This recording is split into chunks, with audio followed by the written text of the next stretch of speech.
Today, we're diving into a high-stakes detective story. The scene of the crime? A simple 64-square board. And the victim? Well, it's the very integrity of the game of chess itself. This is the story of how science and statistics are now unmasking the cheaters. And that's the central question, isn't it? Chess is a game of perfect information. There are no hidden cards, no lucky dice rolls. It's all right there on the board. So when a player starts making a string of impossibly brilliant moves, how can you possibly tell the difference between pure, unadulterated genius and a hidden computer whispering the answers in their ear? So here's our game plan. First, we're going to look at the massive scandal that almost broke the chess world. Then, we'll meet the detective who stepped in to solve the case. We'll break down his incredible method, find this statistical smoking gun, and finally, see how this whole thing actually created a brand new way to measure genius. All right, let's set the scene. Our story begins way back in 2006, right at the absolute peak of the chess world, where a crisis erupted that threatened to tear the whole game apart. This was the World Championship match, a huge deal, meant to reunify the sport after a 13-year split.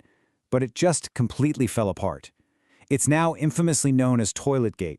Yeah, so Veselin Topolov's team accused his opponent, Vladimir Kramnik, of taking way too many trips to his private bathroom, the one place with no surveillance, and they claimed he was secretly getting moves from a chess computer. Kramnik was so outraged, he actually forfeited the next game in protest. The whole match was thrown into total chaos, and the chess world was left with these huge accusations it had no scientific way to prove or disprove. And look, this was way more than just a fight between two guys. It was called the greatest existential threat to chess. Because the real problem wasn't just the accusation. It was the scientific ignorance. Nobody had a reliable, objective way to figure out what really happened. Trust was completely shattered, and the soul of the game was really on the line. Of course, every great detective story needs a protagonist. And this one found its hero in a man with a really unique set of skills, someone who is perfectly suited to solve this seemingly impossible puzzle. Let me introduce you to Dr. Kenneth Regan. He was a former chess prodigy who, at just 13 years old, became the youngest American master since the legendary Bobby Fischer. So you know he lived and breathed this game. But Regan's love for chess actually pushed him down a different path. He dove headfirst into mathematics and computer science, studying at places like Princeton and Oxford. He became a professor, tackling some of the most complex problems you can imagine, but always keeping that connection to the game he loved. So when that 2006 scandal blew up, Regan saw his two worlds just collide. He said he felt called to do the work, to bring some scientific sanity to a world that was just drowning in suspicion. He was truly the right person at exactly the right time, with a mission to save chess. Okay, so how do you even begin to create a lie detector for chess? Well, the core of Regan's method is built on this really simple but incredibly powerful analogy. I want you to think of a game of chess like it's a multiple-choice test. At any given moment, every possible move is an answer. Some answers are great, an A+. Some are just okay, and some are, total failures. And in this analogy, a powerful chess computer, that's the teacher holding the perfect answer key. So, Regan developed what he calls the Intrinsic Performance Rating, or IPR. The IPR doesn't care if you won or lost the game. What it does is it looks at every single move you made and compares it to the engine's top choice. The closer your move is to that perfect answer, the more partial credit you get. And at the end of the game, it spits out an overall score, your performance rating. Now don't worry, you do not need to be a math whiz to get this. This formula is just here to show you the hardcore science behind that partial credit idea. It's a really precise model that measures exactly how much any given move deviates from what a computer would have done. And the model really boils a player's performance down to two key values. S for sensitivity, that's your ability to tell the difference between a great move and just a good one, and C for consistency, which is basically how good you are at not making terrible mistakes. Put those together, and you get your final IPR score.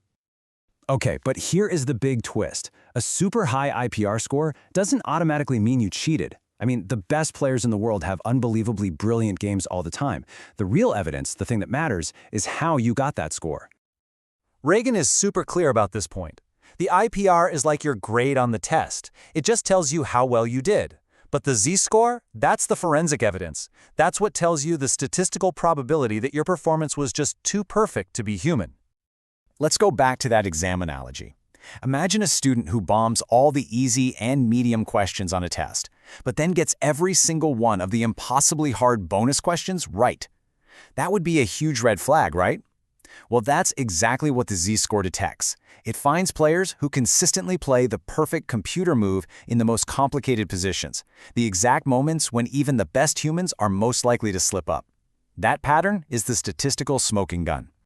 What's so amazing is that Regan's work didn't just end with catching cheaters. He accidentally created this incredibly powerful new tool for understanding the game itself, and it has some truly mind-blowing applications. Because the IPR model grades players against an objective, unchanging standard, the computer, it can do all sorts of things traditional ratings just can't. You can finally compare players from totally different eras. It gives objective feedback for training. It can even create wild new stats, like challenge created, which is a way to measure which players pose the toughest problems for their opponents. And with this model, we can finally help settle one of the oldest arguments in chess: rating inflation. For years, people have debated whether modern players have higher ratings just because the system changed or because they're genuinely better. While Regan's model lets us compare them directly, apples to apples. And the verdict is in.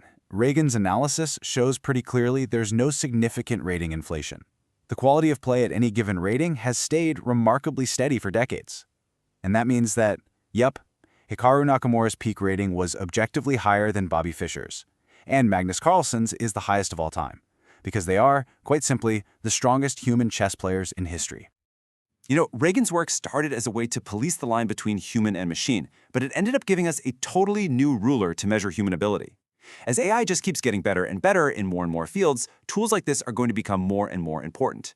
And it forces us to ask a really big question. What does it even mean to be great when we're no longer the best?